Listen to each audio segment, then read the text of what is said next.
The grand reception hall of the United Nations gleamed under crystalline chandeliers as representatives from 193 nations mingled with the alien delegation. Ambassador at Taros observed the humans with increasing fascination.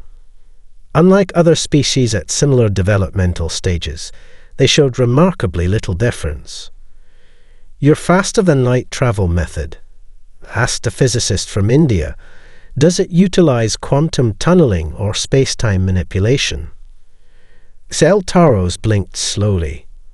"Both concepts are somewhat accurate, though simplified. Your understanding of quantum mechanics is quite advanced for your technological stage." The physicist smiled. "Theory often precedes application. We've mathematically predicted several FTL possibilities, but lack the energy generation capabilities to test them." This pattern repeated throughout the evening. Humans didn't just ask how Confederate technology worked. They proposed theories, suggested refinements, and occasionally pointed out inefficiencies. Most disconcerting was their reaction when told certain concepts were beyond their current understanding. "That just means we need more data," said a Brazilian engineer, completely undeterred. Cultural specialist Rizna approached Taros with evident concern. "I've analyzed their information networks," she whispered, her jeweled exoskeleton catching the light. "Humans have thousands of fictional scenarios depicting first contact. Many accurately predicted our physiological possibilities. Some even theorized our propulsion methods." "Imagination as preparation," Taros mused. "Fascinating." As the evening progressed, Dr. Petal guided the ambassador toward a quieter corner where an elderly human waited. "Ambassador, this is Dr. Elijah Hawthorne, our foremost xenobiologist. He's dedicated his career to theorizing about extraterrestrial life." The ancient human's eyes sparkled with undisguised joy. "I've waited 93 years for this day," he said, voice trembling slightly. "All those decades, people called my work fantasy. Now here you stand, proof that we're not alone." Taros felt an unexpected emotion stir within him. "Your species suspected our existence without confirmation." "We didn't just suspect," Dr. Hawthorne smiled. "We counted on it. The mathematics of probability, the vastness of space. We calculated that intelligent life must exist. Finding you wasn't a question of if, but when." Later that night, aboard the Stellar Emissary Asterisk, Taros reviewed preliminary data with his command staff. Security Chief Krelvox presented concerning findings. "Humans have nuclear weapons capable of planetary devastation, yet haven't destroyed themselves. They've fought thousands of wars, but always rebuilt. Their history shows collapse after collapse. Empires, civilizations, ecosystems, yet they persistently recover and advance." Science Officer Trelzin added, "Their adaptation rate exceeds all known species. Their planetary climate is changing rapidly, yet they're developing countermeasures while simultaneously expanding to orbital habitats and neighboring planets, pursuing multiple survival strategies concurrently." Taros gazed through the viewport at the blue-green world below. Lights from human cities traced coastlines and river valleys, spreading across continents like luminous webs. He recalled the ancient greeting Dr. Patel had used, a phrase from human mythology. "We come in peace for all mankind." What fascinated him wasn't the peace offering, but the implicit acknowledgement of mankind's capacity for the alternative. These creatures understood their own potential for destruction, yet chose cooperation. "Contact Central Command," he instructed. "Inform them our standard protocols for developing worlds are insufficient. We're dealing with something unique." Science specialist Ziv Noel established observation posts in 12 strategic locations across Earth, from sprawling metropolises to remote wilderness outposts. His team employed advanced cloaking technology to observe humans in their natural environments, documenting behaviours that increasingly defied Confederate understanding. In Stockholm, Zivnol personally oversaw the study of a human research facility dedicated to experimental medicine. The scientists there worked tirelessly on treatments for conditions the Confederacy had solved centuries ago, yet their approach was unlike anything in galactic records. They're testing 17 different treatment pathways simultaneously, Zivnol noted in his daily report. Confederate protocol mandates sequential testing to isolate variables, yet these humans pursue multiple solutions in parallel, accepting higher failure rates to achieve faster results. Most perplexing was the facility's collaborative structure. Scientists openly shared findings with competitors, criticized each other's work vigorously, then collaborated on refined approaches. This chaotic method somehow produced innovation rates that matched Confederate research teams with thousands of years of additional development. They argue constantly, research assistant Velter observed with evident discomfort. Yet the disagreements seemed to strengthen rather than hinder progress. Zivnol expanded his study to human entertainment and was disturbed by what he found. Humans created simulations, video games, and sports specifically designed to be difficult, where failure was not just possible but expected. They deliberately sought challenges at the edge of their capabilities, treating repeated failure as a natural part of skill development. They have a concept called flow state, he explained to increasingly concerned council members, where optimal psychological engagement occurs at the threshold between boredom and frustration. They intentionally calibrate challenges to maintain this state, voluntarily placing themselves under stress for enjoyment. This trait extended beyond recreation. During a medical emergency in Nairobi, Zivnol's team recorded a surgical team attempting a procedure with only a 12% success rate, according to Confederate probability models. The patient will likely die without intervention, the lead surgeon told her team. Conventional treatments have failed. This experimental approach is her best chance, slim as it is. The team proceeded without hesitation, improvising solutions to complications as they arose. Against overwhelming odds, they succeeded. When interviewed later about the risk, the surgeon seemed puzzled by the question. Taking no action guaranteed failure, she explained. An uncertain outcome was better than a certain negative one. This calculus, accepting high probability of failure because the alternative was certain failure, permeated human decision-making across cultures and contexts. It represented a fundamentally different approach to risk assessment than any Confederate species had evolved. Most alarming was humanity's relationship with knowledge itself. During an academic conference in Kyoto, Zivnol witnessed respected scientists publicly questioning established theories, proposing radical alternatives without career-ending repercussions. In Confederate scientific tradition, he reported, consensus builds slowly over centuries. Challenging established models requires overwhelming evidence and senior authority. Humans encourage even junior researchers to question fundamental assumptions. They call it thinking outside the box and reward such challenges. The Science Council's concern deepened with each report.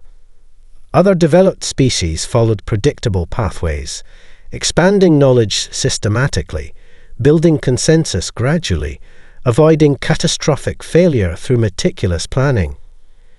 Humanity's approach seemed almost deliberately designed to pursue high-risk, high-reward strategies that other species would consider reckless. We've encountered a paradox. Ziv Noel concluded in his preliminary assessment. Human civilization should have collapsed countless times given their approach to risk and innovation. Instead, they advance at rates that occasionally exceed our own. Something fundamental about their psychology defies our understanding of evolutionary development. The global response to the asteroid threat transformed in ways that bewildered Confederate observers. Rather than centralizing efforts through a single authority, humans formed a complex web of collaborative teams working independently yet in coordination. Military rivals shared classified launch technologies. Corporate competitors opened their proprietary research. Nations with historical tensions pooled resources without hesitation. At NASA headquarters, Ambassador Axel Taros watched as mission controllers maintained communications with spacecraft from 7 different countries. The room hummed with focused energy, personnel moving between stations and sharing information in an organized chaos that somehow functioned efficiently. Your approach lacks centralized command structure, Taros observed to Flight Director Ramirez. In Confederate crisis response, a single authority makes all critical decisions to prevent confusion. Ramirez smiled without taking her eyes from the displays. With respect, Ambassador, that approach creates bottlenecks. We've found distributed leadership allows faster adaptation when conditions change. Each team has authority to solve problems within their domain without waiting for approval chains. This distributed decision-making extended to the mission itself. When a Japanese interceptor experienced guidance system failures, its control team implemented modifications without consulting the central command, successfully bringing it back online within minutes. What truly unsettled the Confederate observers was humanity's emotional response to the crisis.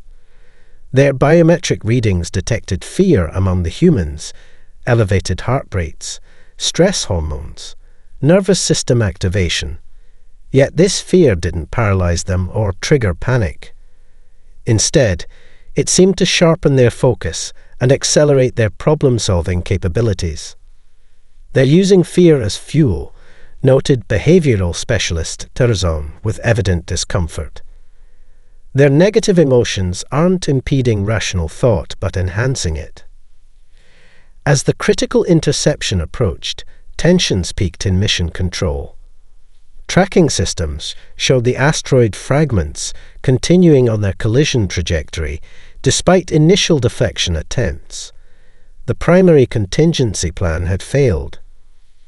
Recalculating impact predictions, announced a young physicist, her fingers moving rapidly across holographic displays.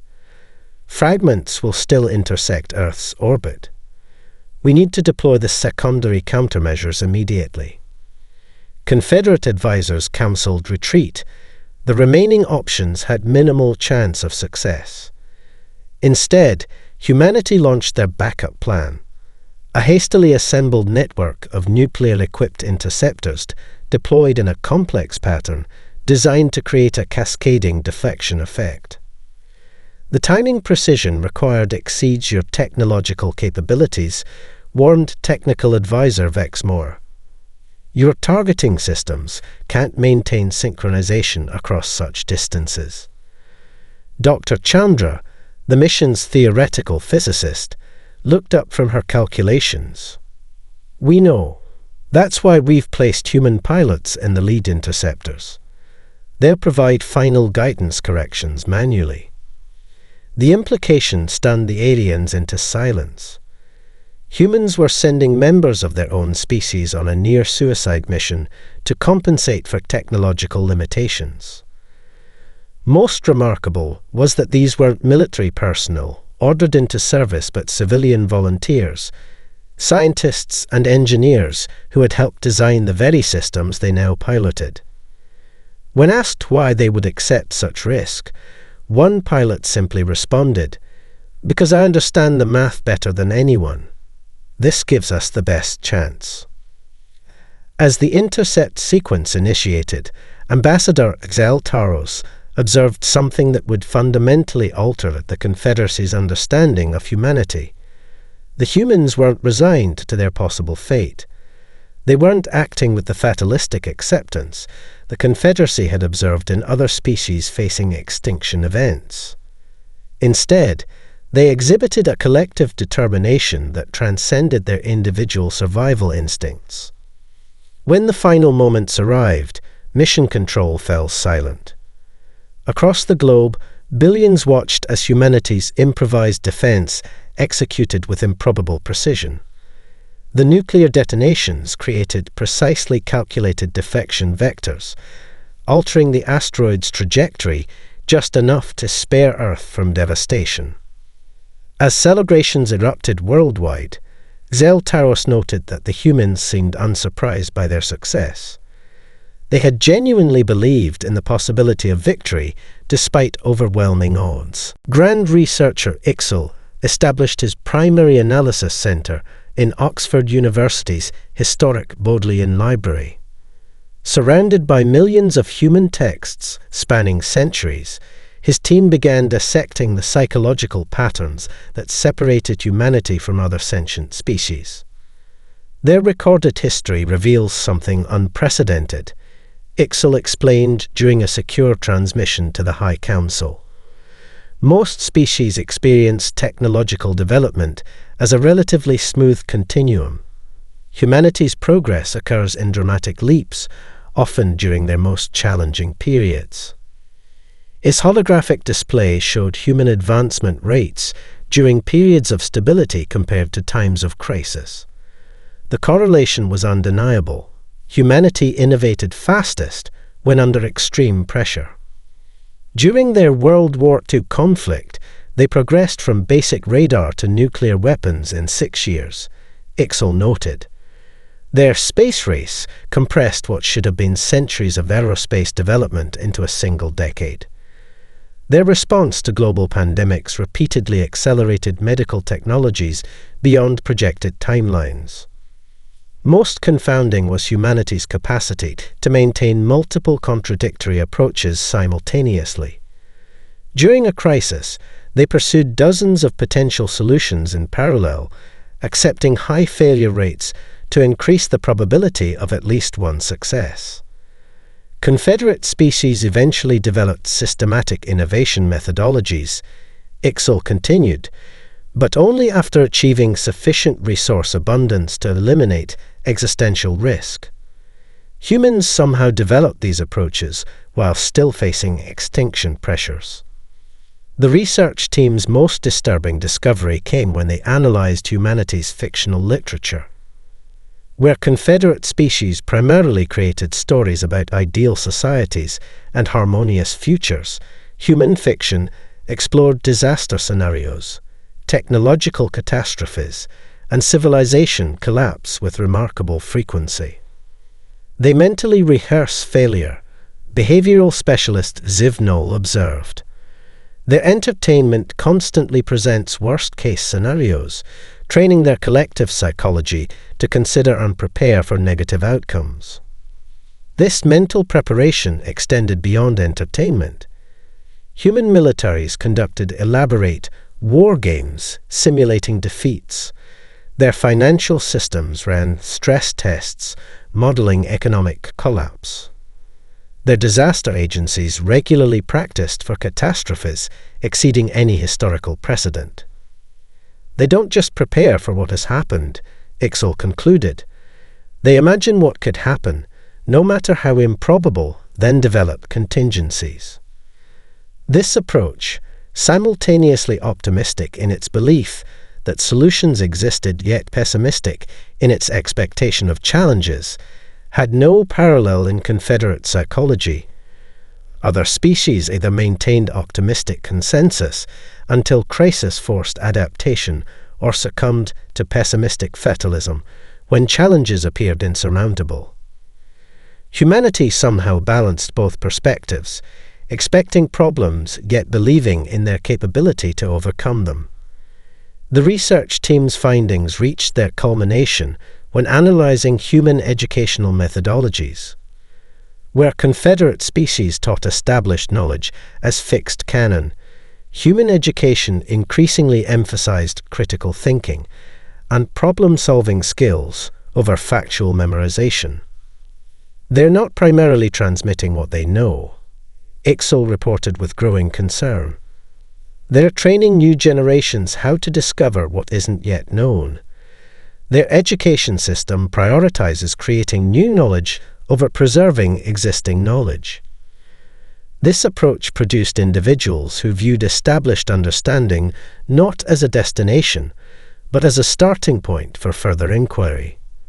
Even more concerning, humans celebrated those who challenged conventional wisdom and established new paradigms. In their scientific tradition, their highest achievement is proving previous theories incomplete or incorrect, Ixel explained. Their greatest scientists are those who successfully challenge their predecessors. The implications disturbed the Council profoundly. Confederate society valued knowledge stability and consensus building. The idea of celebrating those who disrupted established understanding threatened foundational psychological security. We've identified the central divergence, Ixel concluded. Confederate species evolved to seek stability through conformity. Humanity evolved to achieve stability through adaptation. They don't just accept change, they intentionally generate it. The Technological Exchange Program, headquartered at the Lunar Research Colony, expanded beyond initial parameters as human scientists demonstrated unexpected capabilities. Dr. Maria Suarez, leading the Energy Research Division, had been granted limited access to Confederate power distribution systems, technology considered safely incremental for human development. Within weeks, she proposed modifications that the Confederate engineers had never considered. Her approach combined principles from quantum mechanics, plasma physics, and biological systems in ways that violated standard design philosophies yet yielded surprising efficiencies. "Your methodology lacks precedent," noted engineering supervisor Kren Vox. Confederate design principles build upon established foundations incrementally. Dr. Suarez looked up from her equations with genuine surprise. But that limits your perspective. Cross-disciplinary approaches often yield the most interesting solutions. We call it lateral thinking, approaching problems from unexpected angles rather than following established paths. This lateral thinking appeared consistently across human research teams. At the Quantum Computing Facility in Zurich, humans combined Confederate computational architecture with Earth-based neural network principles to create hybrid systems that processed certain problems more efficiently than either approach alone. Most concerning to Confederate observers was humanity's integration of theoretical knowledge. When granted access to Confederate historical databases, human researchers didn't simply absorb information sequentially. They drew unexpected connections between disparate fields, identifying patterns across technological development paths that Confederate historians had never correlated. Dr. Hiroshi Tanaka's presentation to the Confederate Engineering Directorate exemplified this approach. He demonstrated how principles from 5 separate technological domains could be combined to create a novel propulsion system not documented in Confederate archives. "How did you conceive this integration?" asked a visibly disturbed Confederate representative. "I noticed structural similarities in the mathematics," Dr. Tanaka replied. "Different phenomena, same underlying patterns. Once you see the connection, the application becomes obvious." The exchange program revealed another unexpected trait. Humans freely shared innovations across traditionally competitive boundaries. Corporate researchers collaborated with academic institutions. Military developments found civilian applications. Nations with historical tensions exchange breakthroughs without hesitation. This collaborative approach accelerated development beyond Confederate modeling predictions. Technologies that should have required decades to integrate were adapted within months. Theoretical concepts were rapidly prototyped, tested, refined, and implemented in cycles that bewildered Confederate observers. They're not following established development sequences, reported Technology Assessment Director Vel Mora. They're pursuing multiple technological paths simultaneously, cross-pollinating concepts between disciplines in ways our models can't predict. Most alarming was humanity's approach to technological limitations. When Confederate representatives identified theoretical barriers to certain advances, humans treated these not as fundamental constraints, but as interesting challenges. During a symposium on quantum field manipulation, Confederate physicist Trelksin explained that certain energy states remained theoretically inaccessible due to fundamental universal constants. Dr. Aisha Okafor listened attentively, then asked, "But have you tried approaching the problem through 11-dimensional mathematics?" Our string theory models suggest the constants themselves might be manipulable under certain conditions. The implication that humans were already theorizing ways to manipulate what the Confederacy considered immutable universal laws sent shockwaves through the Oversight Committee. Even more concerning was humanity's casual attitude toward these intellectual leaps. They didn't view their cross-disciplinary innovations as particularly special or revolutionary, but rather as natural outcomes of their educational and research approaches. The Technology Assessment Board's classified report expressed unprecedented alarm. Humanity doesn't recognize traditional boundaries between technological domains. They approach all knowledge as interconnected and all limitations as provisional. If this development pattern continues, they will independently discover technologies we deliberately withheld within an unacceptably brief time frame. Their conclusion was unavoidable. Humanity's technological development couldn't be guided along predictable paths like other species. They wouldn't follow. They would forge their own way forward, incorporating what they found useful and innovating where they encountered limitations. The debate over Earth's membership application intensified within the Confederate diplomatic corps. Ambassador Sel Taros found himself increasingly isolated as he advocated for humanity's inclusion despite their developmental irregularities. The discovery of the human deep space probes had only heightened tensions. "You must understand our position," Elder Zorix addressed the human delegation during a closed session.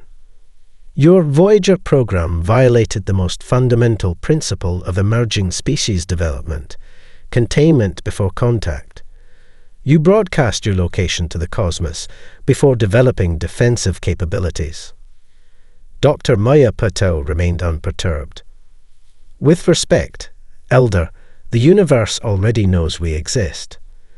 Our electromagnetic emissions have been radiating outward for over a century.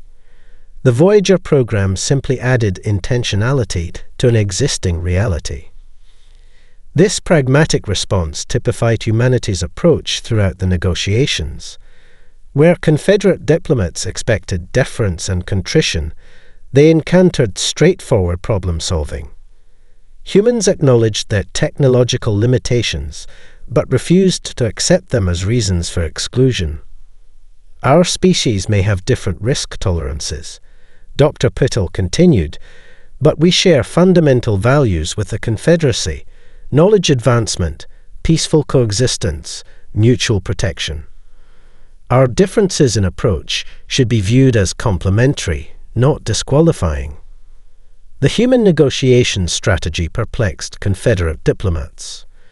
Rather than attempting to prove their worthiness through technological achievements, humans emphasized their potential contributions to Confederate society, their unique problem-solving methodologies, their innovative research approaches, their adaptive crisis response capabilities. During one particularly tense exchange, a Delvarian representative dismissed human scientific contributions as primitive rediscoveries of established knowledge. Dr. Carlo Espinosa, Earth's scientific liaison, didn't respond with expected defensiveness. "That's precisely the point," he replied. "We independently discovered universal principles despite our isolation. But more importantly, we've occasionally found different paths to the same destination, approaches your scientists might never have considered because of your established traditions." This response highlighted the central tension in the negotiations. Confederate society valued stability, predictability, and orderly progression. Humanity represented a chaotic, but potentially valuable counterbalance, a species that thrived on change, embraced uncertainty, and regularly challenged established paradigms. The debate reached its climax when the unknown probe was detected at the edge of Confederate space. The immediate alarm throughout the Council chambers revealed a vulnerability that humanity recognized immediately. "You fear what might exist beyond your borders," Dr. Puttel observed during emergency discussions. "Despite your technological advancement, you share our fundamental concern that the universe might contain threats beyond our current understanding." This moment of shared vulnerability shifted the dynamic. Confederate representatives began considering humanity not merely as a developing species seeking protection, but as a potential asset in an uncertain galaxy. Their unconventional approaches, their comfort with adaptation, their willingness to pursue high-risk strategies, all might prove valuable if the Confederacy faced unprecedented challenges. Security Director Kresh, previously opposed to human membership, unexpectedly supported a compromise. "Our defensive doctrines are based on known threats and established response protocols. If we encounter something truly unprecedented, traditional approaches may prove insufficient. Humanity's unconventional methodologies could provide alternative options." The Council's decision to grant provisional membership with accelerated technology sharing represented a fundamental shift in Confederate policy. For the first time, they were admitting a species not because that species had followed the established developmental path, but because they had charted a different course entirely. As the human delegation reviewed the defensive technologies being shared, Ambassador Zeltaros observed their reaction with continued fascination.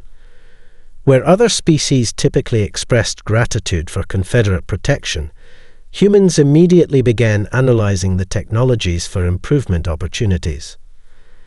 "This shield harmonization approach," noted Dr. Rodriguez, examining the specifications, "we could potentially increase efficiency by incorporating biomimetic distribution patterns similar to neural networks.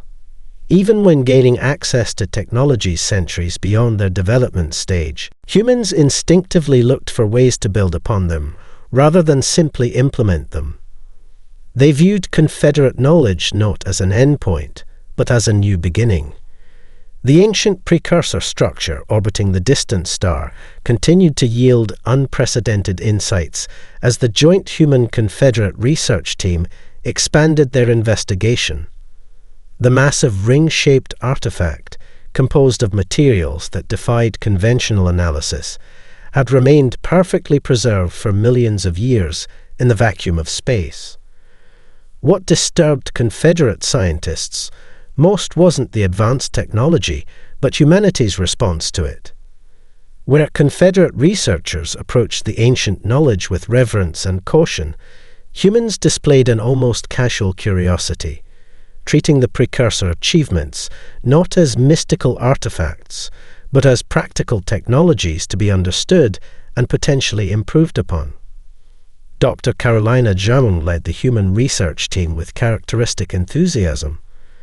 The precursors clearly mastered manipulation of spacetime at the quantum level, she explained during a briefing session. Their approach to dimensional folding suggests they discovered a way to bypass certain universal constants we currently consider immutable. Grand scientist Vex Moore regarded her with growing concern.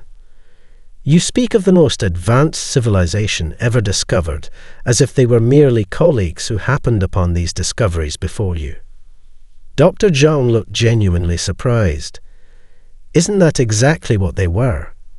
Sentient beings seeking understanding, just as we are. The only difference is time and circumstance. This perspective, viewing the most advanced known civilization as fundamentally similar to themselves, revealed something profound about human psychology.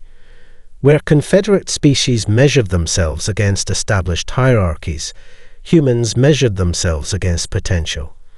They didn't see superior civilizations as inherently different, but simply as further along paths they themselves could travel. The research team's most significant breakthrough came when analyzing the precursor data repository. Confederate linguists had painstakingly deciphered portions of the alien language over months of careful study. Humanity's contribution was characteristically unorthodox. They approached the language not as linguists, but as cryptographers, applying pattern recognition algorithms originally designed for code breaking. This unconventional approach yielded results that stunned the Confederate specialists.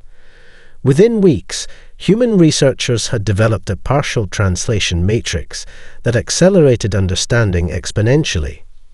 Their written language exhibits fractal properties, explained Dr. Alejandro Reyes, the team's computational linguist. The meaning changes based on reading scale. Individual symbols contain embedded information visible only when viewed at different resolutions. It's elegant but ultimately logical once you identify the pattern. The implications of this breakthrough extended far beyond linguistics. As more precursor knowledge became accessible, humanity's response continued to bewilder Confederate observers. Instead of being humbled by technologies millions of years beyond their development stage, humans became increasingly excited and inspired.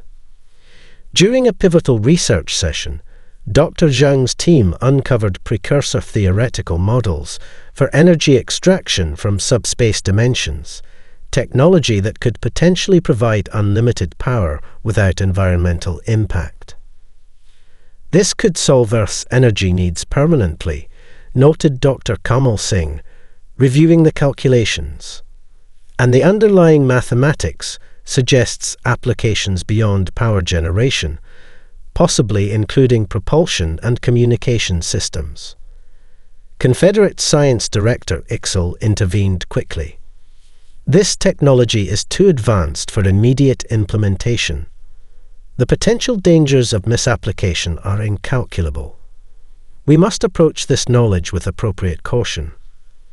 The human scientists acknowledged the concerns but continued theoretical modeling nonetheless. Rather than accepting the technology as beyond their understanding, they began breaking it down into component principles that could be studied independently. We don't need to implement the entire system immediately, Dr. Zhang explained. We can explore the fundamental concepts incrementally, building understanding before application. This methodical deconstruction of advanced technology into learnable components represented yet another uniquely human approach. Rather than viewing advanced knowledge as monolithic and intimidating, they saw it as collections of principles that could be understood, adapted, and eventually mastered through persistent effort. Most concerning to Confederate authorities was humanity's unwavering confidence that they could eventually comprehend even the most advanced precursor technologies. They displayed none of the religious awe or fatalistic acceptance that characterized other species when confronted with vastly superior civilizations. The summit on Axum Prime concluded with an unprecedented decision: full Confederate membership for humanity with provisions acknowledging their unique development path. As delegates departed the Grand Chamber, Ambassador Exel Taros found himself reflecting on the remarkable journey that had brought them to this moment. He recalled his first impression of humans, a primitive species surely destined to follow the established developmental path of countless civilizations before them. How profoundly wrong he had been. In just 10 years, humanity had transformed from an isolated planetary civilization to an innovative force within galactic society. Dr. Maya Patel joined him on the observation deck overlooking the crystalline spires of the Confederate capital. The city's ancient architecture reflected millions of years of steady, methodical development, each structure building harmoniously upon established foundations. "Your architects would consider our cities chaotic," she observed, following his gaze. "On Earth, we preserve ancient structures alongside modern ones, constantly demolishing and rebuilding rather than maintaining perfect continuity." "That physical approach mirrors your intellectual one," Celtaros replied. "Confederate species build knowledge like these spires, each generation carefully adding to what came before, maintaining harmony with established understanding." Dr. Patel smiled. "While we humans knock down perfectly good buildings to try something new, sometimes succeeding brilliantly, sometimes failing spectacularly. Yet somehow achieving in decades what took us millennia," Celtaros acknowledged. Their conversation was interrupted by a notification on Dr. Patel's communication device, the test of humanity's new experimental propulsion system, a hybrid design combining precursor principles with Earth-based innovations, had succeeded beyond expectations. The prototype vessel had achieved speeds previously considered theoretically impossible. "Another impossibility overcome," Celtaros noted. "Your species has developed a concerning habit of disregarding established limitations." Dr. Patel's expression grew serious. "That may be what frightens you most about us. Not our technology or our expansion, but our refusal to accept limitations that other species consider immutable." The ambassador considered this insight. "Perhaps you're right. Confederate civilization is built upon consensus, shared understanding of what is possible and what is not. Your species consistently challenges those boundaries." "We can't help it," Dr. Petel replied. "Throughout our history, humans who accepted limitations rarely advanced our understanding. Those who questioned them, often facing ridicule and resistance, are the ones we remember as pioneers."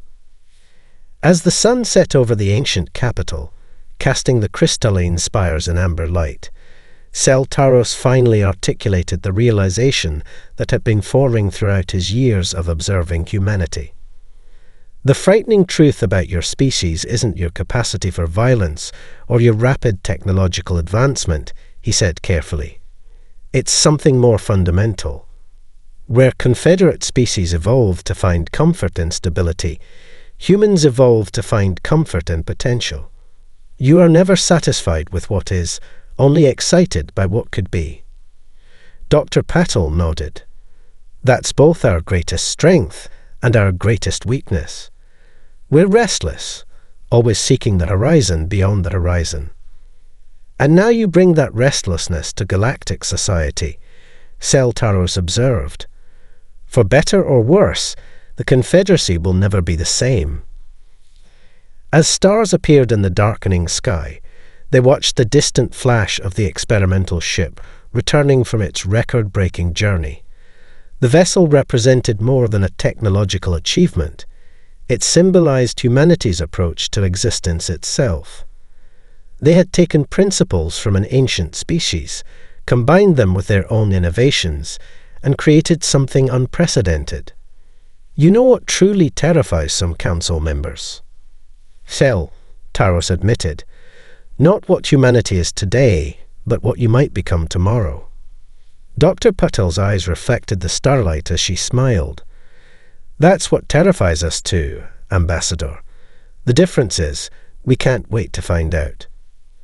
In that moment, Celtaros understood the profound truth that had gradually revealed itself throughout humanity's integration into galactic society.